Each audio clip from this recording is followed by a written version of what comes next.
Hello everyone, daily current affair series में आप सभी का स्वागत है। दोस्तों, आज के इस वीडियो में हम 22 जुलाई के करंट अफेयर को डिस्कस करने वाले हैं। यदि आप किसी भी एग्जाम की तैयारी कर रहे हैं तो वीडियो लास्ट तक जरूर देखिएगा, आपके लिए हेल्पफुल होगी। तो चलिए शुरू करते हैं। आज का हमारा पहला प्रश्न है, गृह लक्ष्मी योजना किसने शुरू की? तो इसका राइट आंसर हो जाएगा ऑप्शन ए, कर्नाटक सरकार ने गृह लक्ष्मी योजना की शुरुआत की है। इसके तहत घर की मुखिया महिलाओं को 2,000 रुपए की मासिक वित्तीय सहायता प्रदान की जाएगी। ये योजना महिलाओं की सहायता और उनकी आजीविका में सुधार के लिए शुरू की गई है, यानी महिलाओं के सशक्तिकरण के लिए यह शुरू किया गया है। बात करें कर्नाटक की, तो कर्नाटक की राजधानी क्या है? बेंगलुरु। राज्यपाल कौन है? थावर चंद गहलोत। मुख्यमंत्री कौन है? सिद्धरमैया। और राज्यसभा की कितनी सीटें यहाँ पे? 12। और लोकसभा की 28 सीटें हैं, और विधान परिषद की 75 सीटें हैं, और विधानसभा की 224 सीटें हैं। यहाँ 2 सदनात्मक विधायिका है, इसलिए विधान परिषद और विधानसभा यहाँ पे दोनों हैं। बात करें यहाँ की प्रमुख कुछ राष्ट्रीय उद्यानों की, तो बन्नेरघट्टा राष्ट्रीय उद्यान, बांदीपुर राष्ट्रीय उद्यान, नागरहोल राष्ट्रीय उद्यान यहाँ प्रमुख है। नेक्स्ट है, दुनिया का सबसे बड़ा कार्यालय भवन कौन बना? तो इसका राइट आंसर हो जाएगा ऑप्शन है, सूरत डायमंड बोर्स दुनिया का सबसे बड़ा कार्यालय भवन बना है। सूरत डायमंड बोर्स ने विश्व के सबसे बड़े कार्यालय परिसर के रूप में अमेरिकी सुरक्षा विभाग के पेंटागन कार्यालय परिसर को पीछे छोड़ दिया है। किसे? पेंटागन कार्यालय परिसर को। सूरत डायमंड बोर्स 21 नवंबर 2023 से काम करना शुरू कर देगा, और इसका उद्घाटन प्रधानमंत्री नरेंद्र मोदी की उपस्थिति में किया जाएगा। सूरत विश्व के 90% हीरे तैयार करने के लिए प्रसिद्ध है, और इसकी लागत 3,000 करोड़ रुपए है। इस कार्यालय परिसर को आर्किटेक्चर फर्म मॉर्फोजेनेसिस के संस्थापक भागीदार मनित रस्तोगी ने डिजाइन किया है। किसने? मनित रस्तोगी ने इसको डिजाइन किया है। अगला प्रश्न है, अंतरराष्ट्रीय एनी पुरस्कार किसे प्रदान किया गया?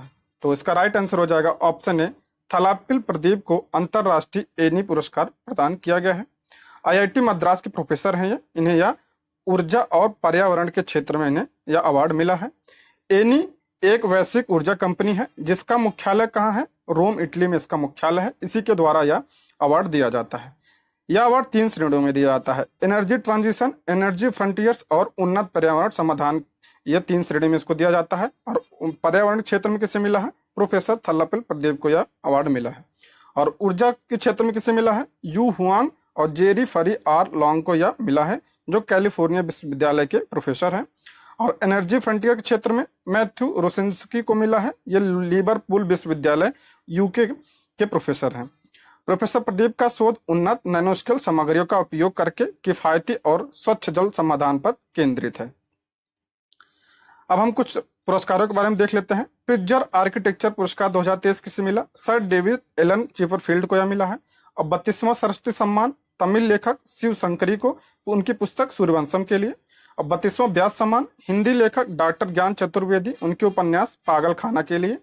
और डॉक्टर अंबेडकर अवार्ड ये योगी आदित्यनाथ को मिला है। अंतरराष्ट्रीय सांख्यिकी पुरस्कार CR राव को। और business leader of the decade award Kumar Mangalam Birla को यह अवार्ड मिला है। नेक्स्ट है, हाल ही में केंद्र सरकार ने रेलवे सुरक्षा बल यानी RPF का नया महानिदेशक किसे नियुक्त किया है? तो मनोज यादव को RPF का नया महानिदेशक नियुक्त किया गया है। ये किसका स्थान लेंगे? ये संजय चंद्र का स्थान लेंगे, जो 31 जुलाई को सेवानिवृत्त हो जाएंगे। केंद्रीय नियुक्त कमेटी ने रेलवे बोर्ड के इस नियुक्ति को प्रस्ताव को मंजूरी प्रदान की है।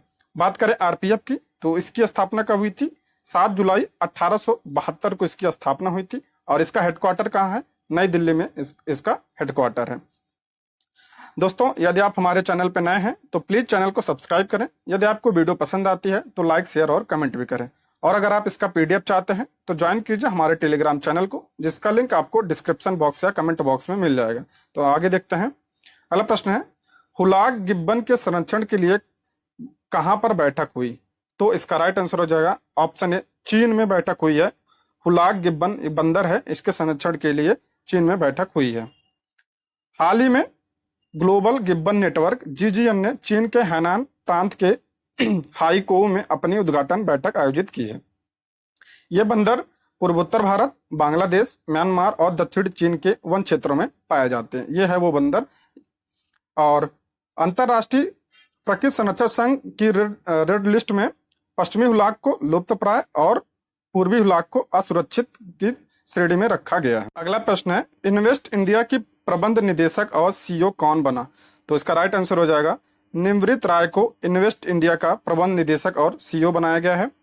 वैश्विक व्यापार एवं प्रौद्योगिकी विशेषज्ञ के रूप में प्रसिद्ध निवृत्त राय को इन्वेस्ट इंडिया के प्रबंध निदेशक और सीईओ नियुक्त किया गया। इनको नारी शक्ति पुरस्कार भी प्राप्त है। यह है निवृत्त राय। अगला प्रश्न है, किस खिलाड़ी ने सबसे तेज बैडमिंटन हिट के साथ गिनीज वर्ल्ड रिकॉर्ड बनाया है? तो इसका राइट आंसर हो जाएगा ऑप्शन सी, सात्विक साई रंकी रेड्डी ने सबसे तेज बैडमिंटन हिट के साथ गिनीज वर्ल्ड रिकॉर्ड बनाया है। यह रिकॉर्ड कहाँ बनाया है? तो कोरिया ओपन 2023 में यह रिकॉर्ड बनाया है।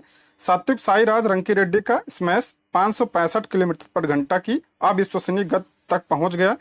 इसके पहले यह रिकॉर्ड जो है मलेशियाई खिलाड़ी टैन बुन हेंग का था। ठीक है, किसका था? टैन बुन हेंग का। उनका कितना था? 493 किलोमीटर प्रति घंटा। और कोरिया ओलंपिक कहाँ पे हो रहा है? तो यह दक्षिण कोरिया के येउसी शहर में इसका आयोजन किया जा रहा है। 18 जुलाई से 23 जुलाई तक यह आयोजित होगा। और दक्षिण कोरिया की बात करें तो इसकी राजधानी सियोल। और प्रधानमंत्री कौन है? हान डक सू। और राष्ट्रपति कौन है? यून सुक येओल यहाँ के राष्ट्रपति हैं। अगला प्रश्न है, हाल ही में भारतीय ओलंपिक संघ ने किस रेसलर को एशियाई खेलों के ट्रायल से छूट दी है? तो इसका राइट आंसर हो जाएगा ऑप्शन डी, बजरंग पुनिया को भारतीय ओलंपिक संघ ने एशियाई खेलों के ट्रायल के लिए छूट दी है। भारतीय ओलंपिक संघ ने टोक्यो ओलंपिक कांस्य पदक विजेता बजरंग पुनिया और विनेश फोगाट को 22-23 जुलाई को होने वाले एशियाई खेलों के ट्रायल से छूट दी है। दोस्तों, जो जैसे कोई भी चैंपियनशिप या खेल होता है तो उसमें पहले खिलाड़ियों का ट्रायल लिया जाता है, लेकिन इसमें जो है इन दोनों को बिना ट्रायल लिए ही उसमें भर्ती कर लिया गया है। इसलिए कुछ खिलाड़ी जो है आपत्ति किए हैं, इसलिए यह चर्चा में है। एशियाई खेल 23 सितंबर को चीन के शहर हांगझू में शुरू होंगे। बात करते हैं हम भारतीय ओलंपिक संघ की। तो भारतीय ओलंपिक संघ के अध्यक्ष कौन है वर्तमान में? तो पीटी उषा जो है वर्तमान में इसके अध्यक्ष हैं। और इसका हेडक्वार्टर कहाँ है? नई दिल्ली में। और इसकी स्थापना कब हुई थी? 1927 में इसकी स्थापना हुई थी। नेक्स्ट है, हाल ही में दक्षिण चीन सागर में आए तालिम टाइफून का नामकरण किसने किया? तो इसका राइट आंसर हो जाएगा ऑप्शन डी, फिलीपींस ने दक्षिण चीन सागर में आए तालिम टाइफून का नामकरण किया है। अभी हाल ही में बिपरजॉय आया था, तो उसका नामकरण किसने किया था? तो बांग्लादेश ने किया था। कहाँ आया था? अरब सागर में। और उसके पहले मोचा आया था, तो वो कहाँ पे आया था? वो बंगाल की खाड़ी में आया था। उसका नामकरण किसने किया था? तो यमन ने उसका नामकरण किया था। ये जो टाइफून तालिम आया है, ये से प्रभावित देश कौन कौन से? हांगकांग, वियतनाम और दक्षिण चीन से प्रभावित है। नेक्स्ट है, मध्य प्रदेश सरकार ने हाल ही में किसके साथ मिलकर खुल के पूछो चैट बॉट लॉन्च किया है? तो इसका राइट आंसर हो जाएगा ऑप्शन सी, UNFPA के साथ मिलकर मध्य प्रदेश ने खुल के पूछो चैटबॉट लॉन्च किया है। मध्य प्रदेश सरकार और संयुक्त राष्ट्र जनसंख्या कोष यानी UNFPA ने खुलकर पूछो चैटबॉट प्रस्तुत किया है।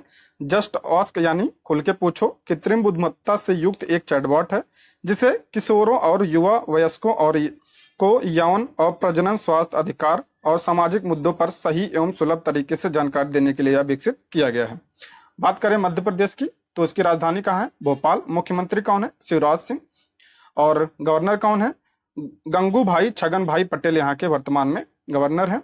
और यूनिसेफ की बात करें तो यूनिसेफ ने UNFPA यानी संयुक्त राष्ट्र जनसंख्या कोष की, तो इसकी स्थापना कब हुई थी? इसकी स्थापना 1969 में हुई थी। और इसका हेडक्वार्टर कहाँ है? न्यूयॉर्क में इसका हेडक्वार्टर है। अब हम जीके के कुछ प्रश्नों को देख लेते हैं। महात्मा गांधी ने चंपारण में सर्वप्रथम सत्याग्रह का आरंभ किया था। कब सत्याग्रह चंपारण आंदोलन कब हुआ था? 1917 में। यह गांधी जी का पहला सत्याग्रह था। ठीक है। वेलेंटाइन सिरोल ने बाल गंगाधर तिलक को भारतीय असंतोष का जनक कहा था। किसने? वेलेंटाइन सिरोल ने। नाइट्रस ऑक्साइड एवं सल्फर डाइऑक्साइड अम्लीय वर्षा का प्रमुख कारण है।